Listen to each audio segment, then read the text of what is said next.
मला नाही आता हे सहन होत. मला नाही राहायचं या माणसाबरोबर. मला घटस्फोट हवाय. तुला काय झालं एवढं दचकायला? तुझा तर घटस्फोट झालाय. त्याला 15 वर्ष झाली. मला वाटलं तू तरी मला समजून घेशील. ज्या माणसाचं तोंड बघूनही इतका ज्याचा राग येतो त्या माणसाबरोबर काय राहायचं? अगं वयाचा विचार. 66व्या वर्षी हा निर्णय म्हणजे 66व्या वर्षी तरी मला जाग आली. मरायच्या आधी मला माझ्या मनासारखं जगून घ्यायचंय. 18व्या वर्षी माझं लग्न झालं. आईबाप मध्यमवर्गीय. लग्न करून देताना काहीतरी विचार, मुलगा कसा आहे हे तरी विचार करायचा. पण नाही, आम्ही तिघी बहिणी घाईघाईने लग्न करून दिलं. त्या दोघींचं चांगलं झालं. माझ्या पदरी हे ध्यान पडलं. नोकऱ्या सारख्या सोडायच्या, बाहेरून पैसे घ्यायचे, आमची खायची भ्रांत व्हायची कधी कधी. मी शिकले, नोकरी केली म्हणून यांचा संसार झाला. तुला तर सगळं माहितीच आहे की. हो, पण आता म्हातारपणी तू आजारी पडलीस तर काय करशील? म्हातारी तर मी आहेच, मरणार पण आहे. नवरा काय मदत करणार? डोंबल. साधा चहा सुद्धा करता येत नाही. पैसे मिळवण्याची अक्कल नाही, पण पुरुषीपणाचा माज खूप आहे. तो असतोच ग. मी प्रमोशन घेतलं हे राजेशला कुठे आवडलं. डिव्होर्स घेईन असं म्हटल्यावर त्याला असं वाटलं मी मागे हटेन, पण मी हटले नाही. डिव्होर्स झालाच. पण मुलाचं वाईट वाटतं ग. त्याला वडिलांची माया नाही मिळाली. काका आले वाटतं, मी बघते. हा,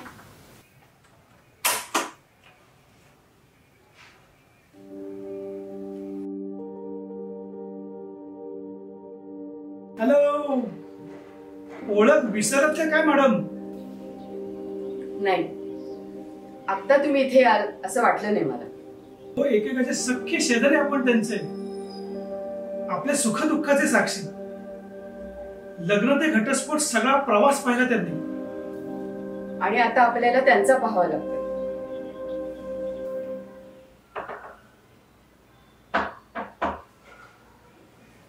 अरे वा, कल्पना देखील आहे की. हे बरं झालं. कल्पना दे, वकिलाचा नंबर दे. काका हे थोडं जास्त होत आहे. अहो, भांडण कुठल्या नवरा बायकोत होत नाही. कंटाळा आला रे. दोघं एक तर मुलबाळ नाही. ही कधी कुठे जात नाही की येत नाही. कधीही बघावं तेव्हा कायम घरात तोंड वाकडं करून. लग्न झाल्यापासून कधीही माहेरी गेली नाही 8 दिवस. भिकारी. कोणतेही सणवार नाहीत, फक्त जेवायला बोलवायचे. कधीही काहीही दिलं नाही. लग्नात दिलं ना तेवढंच. ते पण द्यायला नको होतं.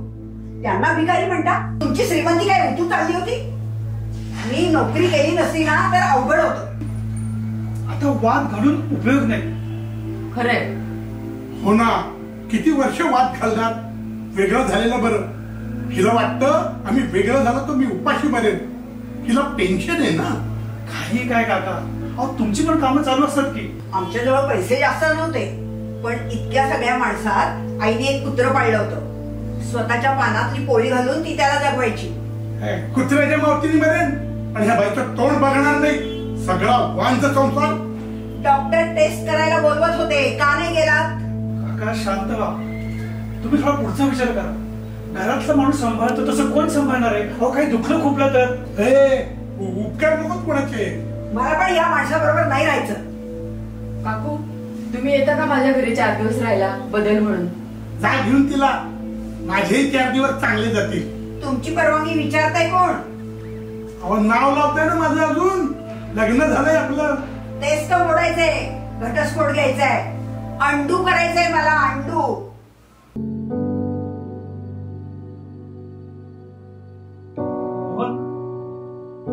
रोहन कसा आहे? मस्त रमलाय अमेरिकेत.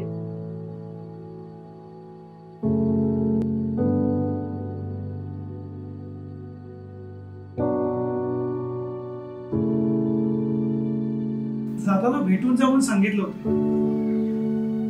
आला नाही.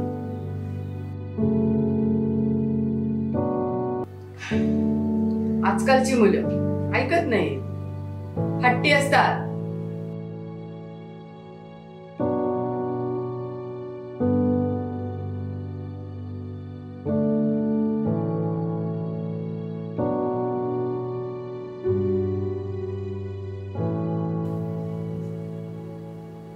आता असं वाटतं सध्या प्रमोशन ते काय त्याकरता डिवोर्स पर्यंत झालं नको होतं. 2-3 वर्ष ऍडजस्ट करावं लागलं असतं. करायला हवं होतं. पण या गोष्टी आता अंडू नाही करता. खरंच मलाही असं वाटतं अंडू करता आलं असतं तर